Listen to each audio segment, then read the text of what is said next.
Bapak, Ibu, dan yang terkasih, selamat berjumpa kembali dengan acara Sapaan Rohani KJ Jakarta. Salam, waktu yang diberikan kepada kita adalah waktu yang khusus. Pada saat ini kita bisa berjumpa, belajar, dan merenungkan kebenaran sabda firman Tuhan. Kesempatannya bagus ini kita akan membaca dan merenungkan kitab Yesaya pasal 46 ayat yang keempat. Bapak, Ibu, Saudara yang ada di rumah bisa membaca lengkap Yesaya 46 ayat 1 sampai dengan 13. Tapi kita akan membacanya terkhusus hanya ayat 4. Sebelum kita memulai untuk merenungkan Yesaya 46 ayat 4, kita berdoa. Mari kita berdoa. Tuhan Allah Bapa kami yang ada di surga, Tuhan yang kami kenal, kami sapa. Dalam nama Tuhan kami Yesus Kristus, terpujilah namamu kekal selamanya. Kami mengucap syukur atas karunia Tuhan yang boleh kami rasakan saat ini. Terkhusus Tuhan memberi kesempatan kepada kami untuk merenungkan kebenaran firman Tuhan. Terlebih, jikalah hati dan pikiran kami, hingga kami layak masuk di dalam perenungan kali ini. Terima kasih Tuhan. Dalam nama Tuhan kami Yesus Kristus, kami berdoa. Amin. Yesaya 46 ayat 4. Sampai masa tuamu, aku tetap dia.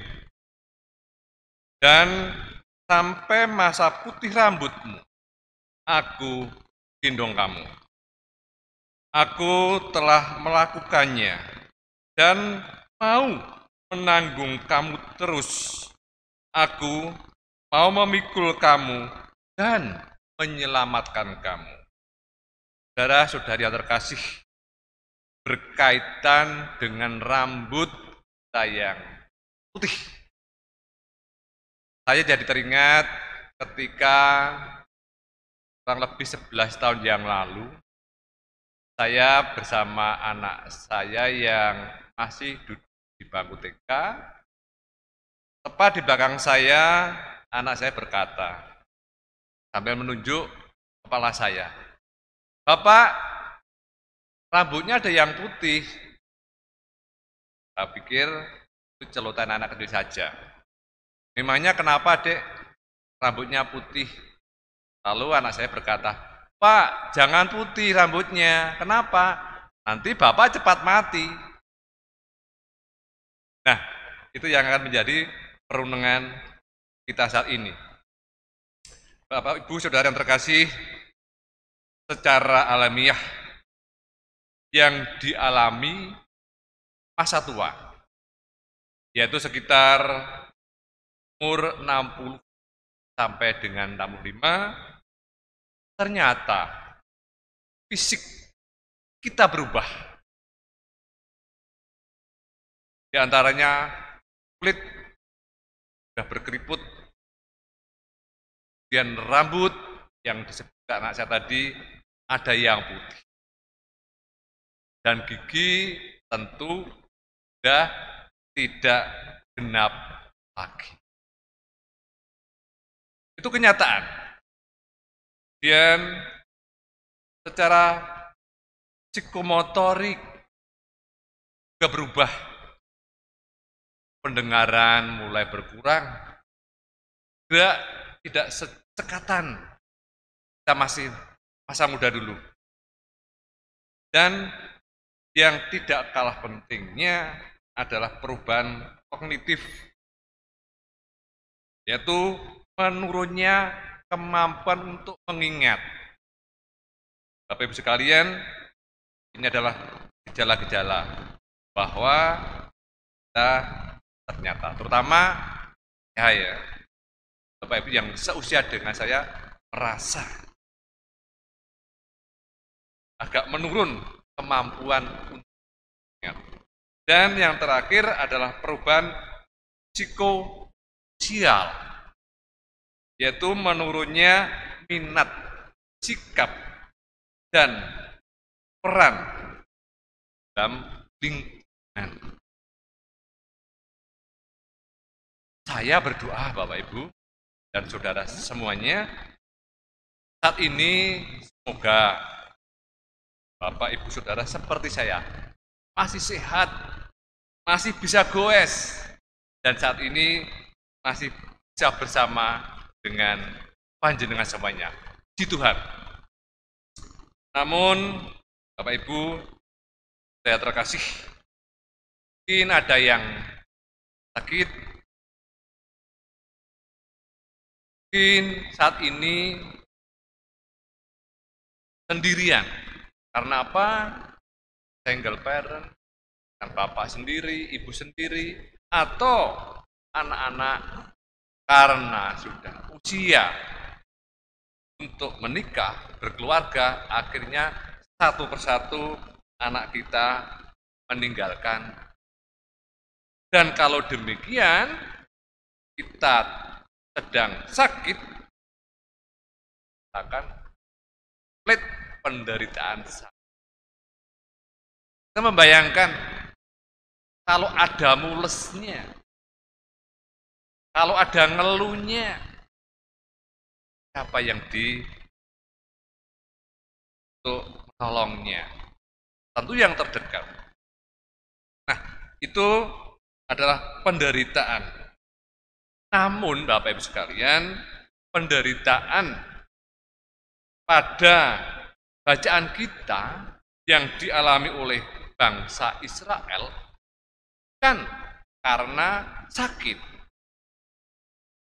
bukan karena kelemahan fisik. Kalau Bapak Ibu membaca lengkap, Yesaya 46 ayat 8, bangsa ini adalah orang-orang pemberontak. Bahkan dikatakan pula orang-orang ini orang yang keras kepala.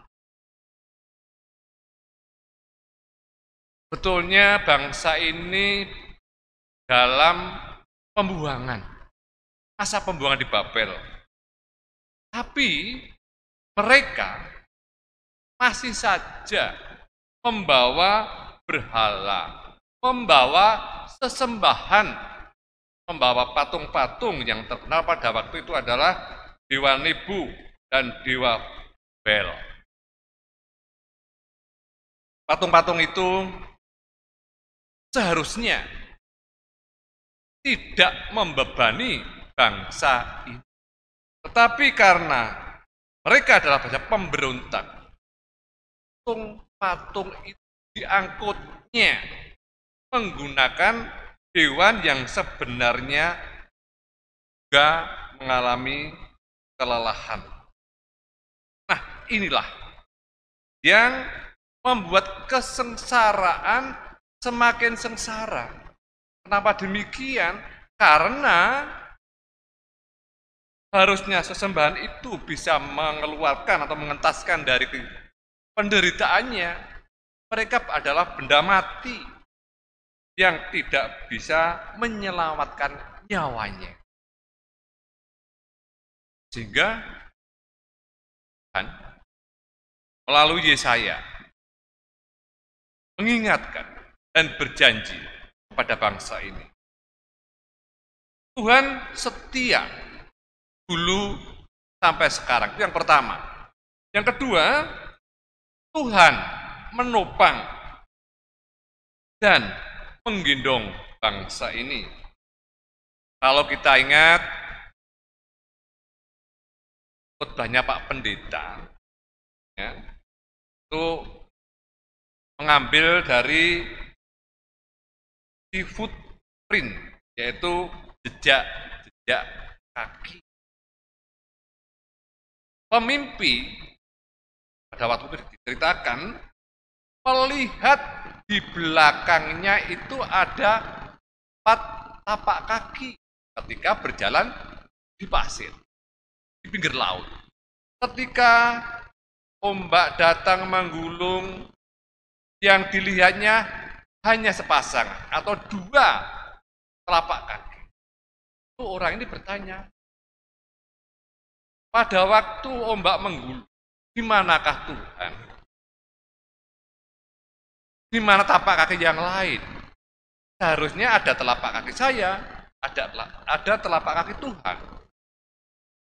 Di sini Bapak Ibu Saudara terkasih, 2 tapak kaki atau sepasang itu adalah kita sedang digendong Tuhan. Kita sedang diindit, kalau dalam bahasa Jawa. Ada cintanya Tuhan kepada kita, menggendong penderitaan kita. Dan pertolongan Tuhan dilakukan terus-menerus, tidak henti-hentinya. Barangkali Bapak Ibu Saudara yang terkasih, kita berlaku seperti bangsa ini, kemana-mana membawa harta, kemana-mana membawa kesombongan, kemana-mana hanya mengandalkan profesi, kemana-mana hanya mengandalkan pertolongan. Nah, kalau demikian, apakah mereka senantiasa seperti Tuhan akan memberi pertolongan? Apakah jabatan juga akan menolong? Tidak. Orang akan menolong kita sebatas kalau kita masih akrab atau ada hubungan saudara. Harta bisa habis, jabatan, pangkat, batas kalau orang masih aktif di dalam kerjaannya. Bapak Ibu yang terkasih, apabila saat ini kita merasa lemah, kita sedang sakit, tinggalkan saudara-saudara kita, sakit penyakit yang tidak kunjung sembuh, maka ingatlah pesan Tuhan yang tertulis di Filipi 4 ayat yang ke-13. Segala perkara dapat kutanggung di dalam Dia yang memberi kekuatan. Pesan pada renungan kali ini, pada sapaan rohani ini. Dalam mengarungi kehidupan di dunia ini, tidak selamanya seperti yang kita harapkan. Ada kalanya kita harus melewati bayang-bayang maut. Tapi percayalah, kita tidak menghadapi sendirian. Tuhan selalu ada untuk kita. Marilah padaku semua yang letih lesu dan terbeban berat, aku akan memberi kelegaan kepadamu.